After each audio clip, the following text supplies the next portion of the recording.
সেদিন আর নাইরে নাথু, খাবলা খাবলা খাবা ছাতু। ব্যাখ্যা: আগের মতো জিনিসপত্রের দাম এত সস্তা নেই যে চাইলেই পর্যাপ্ত পরিমাণে খাবার আয়েশ করে খাওয়া যাবে। কাওয়ায় হামলায়, মনে করে দুনিয়ার কেউ দেখে নাই।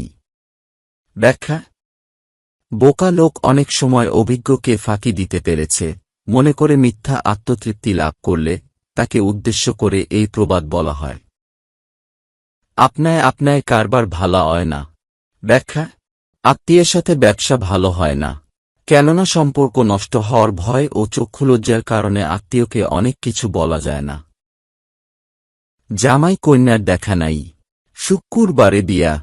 ব্যাখ্যা: কেউ অতি আগাম পরিকল্পনা করলে এই প্রবাদ বলা হয়। মাটিতে থাপ্পড় পড়লে গুনাহগার চমকে উঠে। ব্যাখ্যা: পাপী ব্যক্তি সর্বদা পাপ প্রকাশ হয়ে যাওয়ার ভয়ে থাকে, যা তার আচরণে ফুটে ওঠে। তোর তেল আঁচলে ধর, আমার তেল ভারে ভর। ব্যাখ্যা: স্বার্থপর ব্যক্তি অন্যের স্বার্থ নষ্ট করে হলেও নিজের স্বার্থ ঠিক রাখে। অন্যের তেল আঁচলে ভরলে পড়ে যাবে জেনেও তাকে আঁচলে ভরার পরামর্শ দিয়ে নিজের তেলটুকু পাত্রে ভরার পায়তারা করছে। আমি যার করি আশ, সেই করে সর্বনাশ। অর্থ: যার কাছ থেকে সাহায্য আশা করা হয়েছে তার কাছ থেকে উল্টো ফল পেলে এই প্রবাদ বলা হয়। পেট কাটলে মশাও মরে, হাতিও মরে। অর্থ: বড় বিপদ ছোট বড় সবার জন্য সমান বিপজ্জনক। ভালা মাইনসে মাইর খায়, গাল আতাইয়া বাড়িত যায়। ব্যাখ্যা: ভদ্রলোক ছোটলোকের কাছে অপমানিত হলেও জবাব দিতে পারে না, মান সম্মান নষ্ট হওয়ার ভয়ে চুপচাপ থাকে, তখন তার জন্য এভাবে সমবেদনা প্রকাশ করা হয়। বাছা শাকে পোকা বেশি। ব্যাখ্যা: বেশি মাত্রায় খুঁতখুঁতানি থাকলে ভালো কিছু আশা করা যায় না। জামাজোব্বা বেসুমার, আক্কল বিনা ছারখার।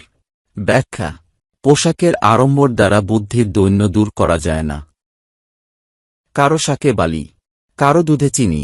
ব্যাখ্যা: ক্ষতিগ্রস্তের আরও ক্ষতি, লাভবানের আরও লাভ। যে নয় আমার অনুগত, কাইন্দা প্রেম বাড়াবো কত। ব্যাখ্যা: যে তোমার কথা শোনে না বা যুক্তি মানে না তাকে উপদেশ দেয়া বৃথা।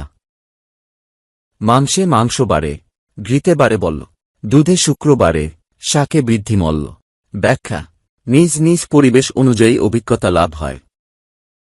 লাং ধরলে ঠাকুর, মাছ ধরলে মাগুর। ব্যাখ্যা: স্বার্থপর ব্যক্তি অন্যের স্বার্থ নষ্ট করে হলেও নিজের স্বার্থ ঠিক রাখে।